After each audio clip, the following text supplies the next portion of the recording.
Entendi. E a dona Flor de Lis, cara? Mãe de 50 e tralalá crianças. Essa daí tem umas lendas urbanas sobre ela que são perturbadoras, né? O lance dela, por exemplo, Que os filhos do não eram ima- só filhos, né? tá eu não sei até que ponto é verdade, mas porque eu não li tão a fundo assim, mas o que Olha a chegou pra fonte. mim, Temos a fonte aqui, por o favor. que chegou pra mim é que ela pegava os próprios filhos e tal, umas paradas que fica Ela tinha 50 filhos pra começo de conversa? Não tinha, nunca teve. A Flor de Lis é o maior engodo que esse país já teve. E eu acho impressionante quanta gente essa mulher enganou. Enganou o estado do Rio de Janeiro inteiro. Engana porque ela ainda, foi a mulher. Vamos ver. Acho que não mais, hein? Mas... Já recebi bastante hate dos seguidores dela. Outro dia ela tava de frente porque eu fiz vídeo sobre ela, né? Fiz análise sobre o caso dela. Outro dia ela não tava de frente de uma comissão das mulheres, uma parada assim. Bicho, tu vê, caralho, a Flor de Lis. Cara, ela enganou. Assim, a Flor de Lis. Eu eu não gosto de ficar comparando uma com a outra, se é pior, se é não sei o quê. Mas a Flor de Lis, o crime dela, ela montou uma engenharia cabulosa de crime, sabe? E que perdurou, assim, sabe, uma década, sabe, cometendo crime. E tem uma coisa assim que me choca muito nela. Uma década cometendo crime? Uma década de crime. Ué? Ela montou uma organização criminosa na casa dela que operava. Eram vários crimes, sabe? Ela tinha crimes sexuais dentro da casa. Tinha crime de lavagem de dinheiro na igreja que ela montou. Caralho. Isso tudo tá no Tinha seu... crime de adoção irregular. Ela roubava crianças. O livro vai trazer histórias de mães que tiveram filhos roubados por ela. Ela chegava ao cúmulo de roubar criança e adotar, como ela roubou um bebê e adotou, colocou lá como filha legítima dela. Que isso, cara. Tem uma coisa engraçada que ela vai... essa mulher enganou Deus e o diabo. Essa aí sim. Agora, o curioso da história da Flor de Lis é que ela começa, no início da década de 90, a adotar crianças que... Como é assim a linha do tempo da Flor de Lis? Ela era uma pobre coitada, favelada de Jacarezinho, casou com um cara lá, esse cara tiveram 3 filhos, aí ele deu um pé na bunda dela porque ele arrumou outro, e ela entrou numa vida vazia, que ela era uma dona de casa, e começou a adotar crianças. Sabe, levava a criança para casa, não sei o quê, e até ali tinha uma pureza nas intenções dela. Só que aí uma das crianças que ela adota é o Anderson, o pastor, que é esse que ela assassinou. Vai se casar com ela.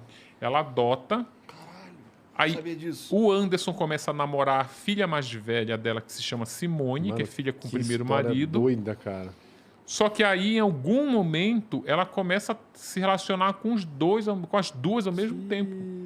Ao mesmo tempo que ela namora a Flor de Lis, ela namora com a filha Simone, dela. E acaba optando pela mãe. Mas isso assim, uma relação os 3 ao mesmo tempo, tipo uma homenagem assim? Não. Tipo, ele tá namorando com ela, era um triângulo amoroso. E ele tá namorando com ela. Não era um trisal, era um triângulo amoroso. Perfeito, não era saber, né? consentido. Do jeito que você contou as coisas dela, eu tô até ainda mais que assustado. está na moda, né? Mas daí o Anderson, ele já via a família da Flor de Lis se incomodava muito, porque toda semana chegava uma criança. Ela estava naquela época somando parece com os eu filhos. com o Mercado Livre, toda semana chega encomenda. Com os filhos biológicos dela e os adotivos, já dava um total de 14 crianças. O Anderson, que era um bancário do Banco do Brasil nessa época, tinha uma visão extremamente visionária, viu ali que tinha um potencial daquilo ali virar. Aí ele incentiva ela a adotar, vamos adotar, que ela cantava na igreja já, desde pequena, e ele via, nossa, tipo, ela tinha esse potencial de cantora gospel e tinha esse potencial de brilhar, de crescer no assistencialismo, dessa coisa da mulher que... E ela tirava a criança do tráfico, criança de mãe alcoólatra, de mendiga, de criança de rua. Começou assim. Aí o Anderson, que bola todo esse projeto, olha, tu vai ser a mãe de 50. A nossa meta é você adotar 50. Quando quando nós tivermos 50 filhos, eu vou te colocar como a maior cantora gospel do país. Tu vai fazer shows internacionais. Tu vai ser uma pastora de sucesso, pastora das multidões. Eles tentaram ter carreira como pastor na igreja, na Assembleia de Deus, não deu certo. Mas tu é tão grande que tu não precisa da Assembleia de Deus. A gente vai montar o ministério para você. E quando você tiver 50 e for todo essa força da pastora das multidões e a cantora gospel de sucesso, eu te coloco lá no Congresso. Tu vai ser a deputada mais votada do Rio de Janeiro. Ou seja, ele criou tudo isso. Ela era uma marionete na mão dela, ela era um produto. Tem muito isso, né, no meio artístico, aquele cantor que não é nada, mas vai vir aquele puto empresário e tal, Sim. Olha, tu vai ser... E tu fica... Isso é um pacto com o diabo. Literalmente, porque a tua vida, o teu sucesso... Por isso que tem o São Cipriano, não tem nada a ver com isso. Não tem a ver. Ele fez um pacto, inclusive, com sangue, de escrever um salmo inteiro da Bíblia com sangue. Tinha um quarto de ritual. Caralho. Só que aí ela chega realmente aonde ele disse que ela chegaria. Eles realmente... Aí começou a dar problema com 50 filhos. Porque o que aconteceu? Quando à medida que a adoção foi crescendo, ela não tinha como bancar alimento para todo mundo. Então, o que eles fazem? Olha, vamos começar a fazer uma reportagenzinha ali no RJTV, uma reportagem ali no Caderno de Cidade do Jornal O Globo, do Jornal O Dia, que aí começam a aparecer doações. E dito e feito. 2 empresários, lá os irmãos Werneck, viram nela ali. Só que à medida que ela aparecia na mídia, a justiça foi, opa, como é que essa mulher está adotando isso muito? Lembra do Ciro Darlan? O Ciro Darlan é um juiz bem conhecido no Rio de Janeiro. Ele é um juiz... Eu não sei se vocês lembram quando a Madonna veio fazer um show no Brasil, acho que na década de 90.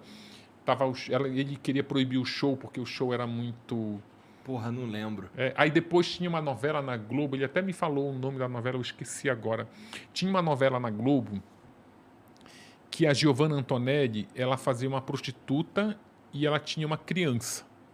E tinha um outro ator que fazia par com ela nessa novela. Era uma novela das 8. Que eu não vou lembrar o nome desse ator. E ela ficava com a criança no colo e esse casal, em cena, discutiam pra caralho, falavam alto, sabe? Era uma cena tensa e a criança começava a chorar. Aí o Ciro Darlan viu aquilo e disse, opa, essa criança... Não pode estar. Pediu pra ser ator, né? Não tá entendendo o que está acontecendo aí. Aí ele baixou, não sei se foi uma liminar, uma medida que a Globo não podia usar, queria tirar as crianças da novela tudo. Isso repercutiu muito. Aí ele foi ficando renomado por essas decisões polêmicas. Uhum. Fora outras que eu não lembro agora. Aí esse juiz, ele viu, na época ele era juiz, hoje ele é desembargador. Esse juiz foi lá e disse, olha, começou a Flor de Lis disse que ele começou a persegui-la. Começou a tirar meus filhos, porque porra, adoção tem regras, né? Não é adoção, não é... pegando pessoas. Tinha, na época, que ela pegou uma transição em que, na verdade, a adoção era muito avacalhada no Brasil. Que eles tinham aquilo que chamava adoção à brasileira. Ia lá, a dona da...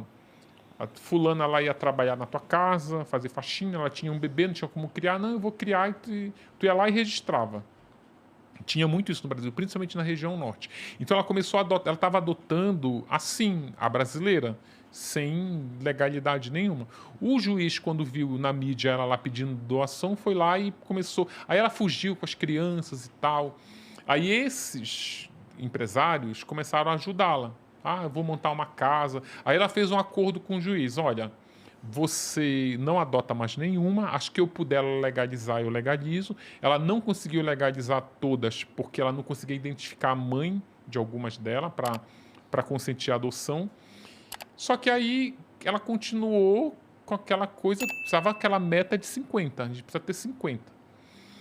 Daí, tem uma coisa que é muito engraçada. É muito loucura, né? E isso, assim, eram filhos... no sentido figurado, que não eram filhos. Ela tratava feito filhos, os biológicos, tratava mais ou menos como filhos o que ela conseguiu adotar legalmente, e os que ela estava ali preenchendo a cota que ela tinha que ter aqui, 50, não eram filhos. Eles tinham tratamento diferenciado, eles não tinham acesso à geladeira da casa, eles não comiam a mesma coisa. Tem uma passagem no livro que um deles me contou, em que tinham 9 desses filhos que ela agregou ali, que ela chama de filho afetivo, ela chama filho biológicos que ela gerou, ela chama de filho adotivo que ela conseguiu legalizar e filho afetivo os que estão fora desse círculo. O que elas colocou dentro de casa. Exatamente, mas não Tá. tem nenhuma legalização na adoção. Entendi. E não tinha comida para todo mundo e eles eram assim tratados como segunda classe mesmo. Ele tem um deles que conta uma cena que ela colocou uma macarronada, tinha 8 moleques lá na mesa, ela colocou uma macarronada para 8 pessoas e tinham só 6 ovos cozidos. Ou seja, não ia dar um ovo cozido para cada. E aí ela escolhia quem... esse aí acabou de chegar há pouco tempo. Não, você não vai comer, você come só macarrão. Ficava uma coisa meio maluca. Entendi. E ela precisava desesperadamente bater a meta de 50, que é como quando ela lança a biografia dela, ela usa até esse slogan aqui. Ela coloca aqui Mãe Coragem, mas aqui na orelha ela coloca assim, mãe de 50. Mãe de 50 filhos. Mãe de 50 filhos, que era a meta dela. Só que aí o que acontece? Essa meta, ela não era uma meta simbólica, ela precisava mostrar na mídia que ela tinha 50. Quando ela disse que bateu os 50, aí todo mundo se interessou em fazer reportagem com ela. O Fantástico, Ana Maria Braga, Globo Repórter, os jornais locais, Record, tudo que era... Aquelas matérias que volta e meia aparecem, né? Mãe de não sei quanto e tal. E tem uma coisa engraçada que o Fantástico fez uma matéria em que eles não mostram que tem 50, mas eles cravam que é mãe de 50. Aí eles fazem uma coisa assim meio... Aquelas matérias de impacto. São não sei quantas toneladas de comida por mês, não sei quantos pães francês, não sei quantos litros de leite. Aquilo tudo não existia. Não existia. Ela juntava aquela molecada toda, porque onde ela pegava moleque? Ela pegava moleque de rua, ela pegava o trombadinho, ela pegava o moleque que estava vendendo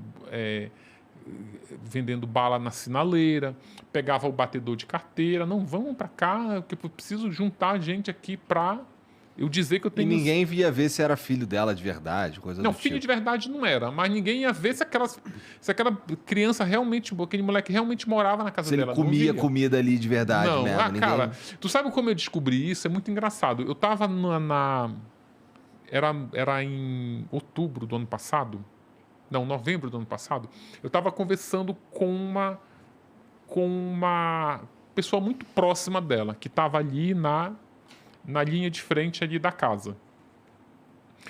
Aí eu fiquei muito curioso, eu comecei a perguntar para ela, mas vem cá, ela já tinha me ajudado muito, fazia muita videoconferência, fui lá, visitei ela. Aí eu perguntei para ela assim, mas eu queria detalhar no livro como é a dinâmica de uma casa com 50 crianças. Por exemplo, banheiro.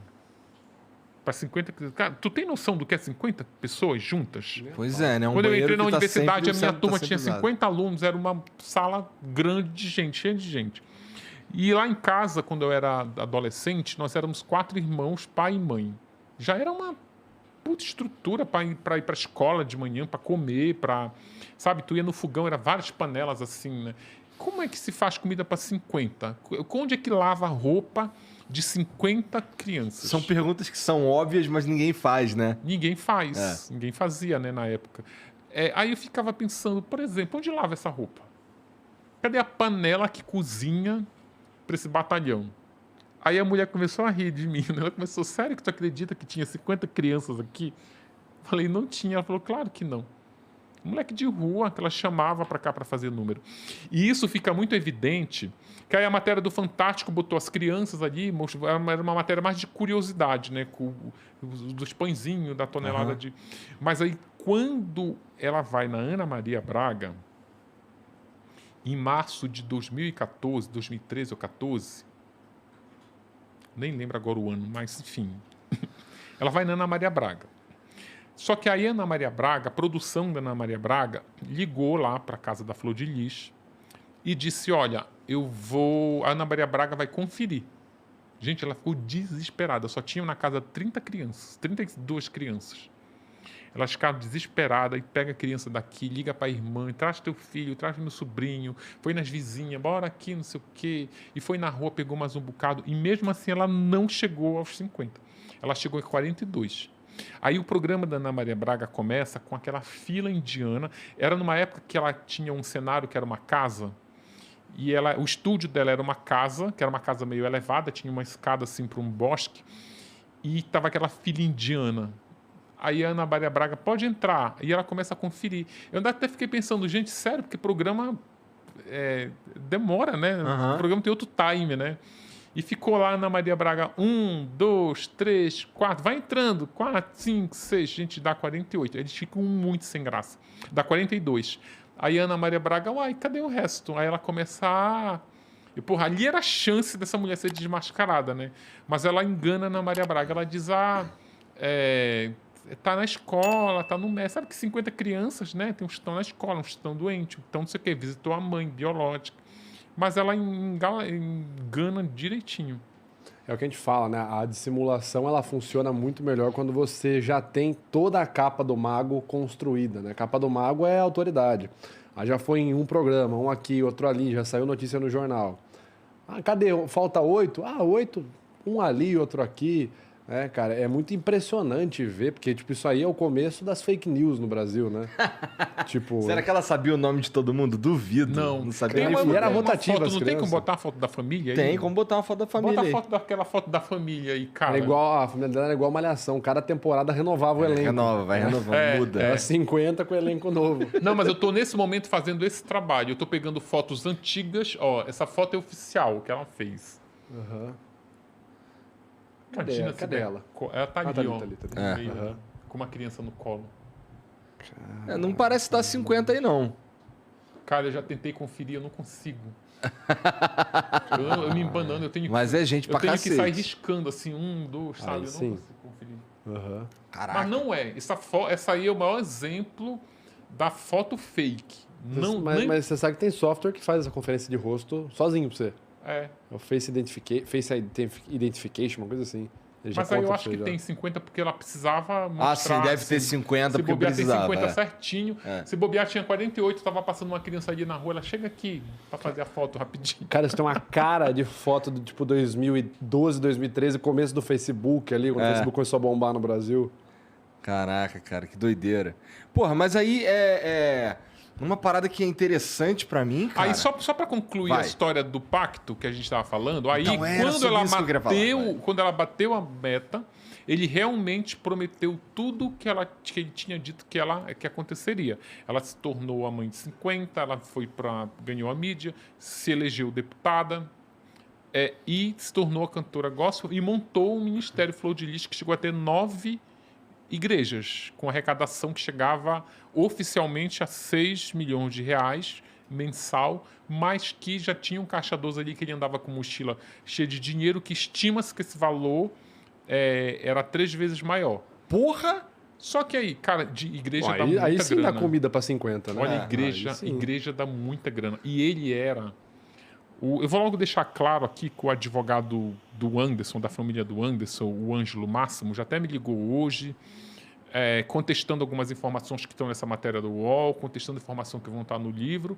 Então já vou logo abrir aqui um parênteses e dizer, olha, ele nega tudo. Ele contesta, ele nega, ele diz que não é nada assim, que essa é uma narrativa da acusação, que é uma narrativa das filhas para incriminar a vítima, enfim. Dito isso, eu vou contar o que vai estar no livro.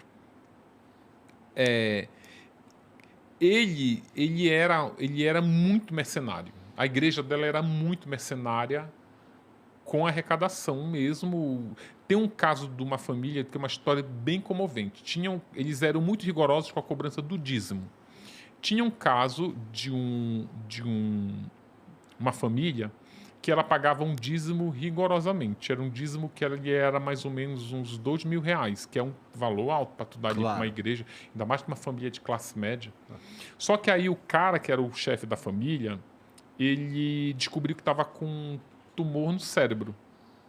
Aí ele começou a fazer tratamento, começou a não ir na igreja, aí ele ia na igreja porque o médico dizia que não tinha solução, aí ele se entregava mais na igreja e tal, ia lá para os cultos lá de cura, não sei o quê, mas envolvia um tratamento, teve que mudar a alimentação, ele deixou de pagar o dízimo para se tratar e estava tendo um problema também com o emprego, que ele não estava conseguindo ir, o afastamento com atestado lá, ele estava entrando em ISS, baixou muito a grana da família. A grana da família, o orçamento da família continuava o mesmo e não tinha grana.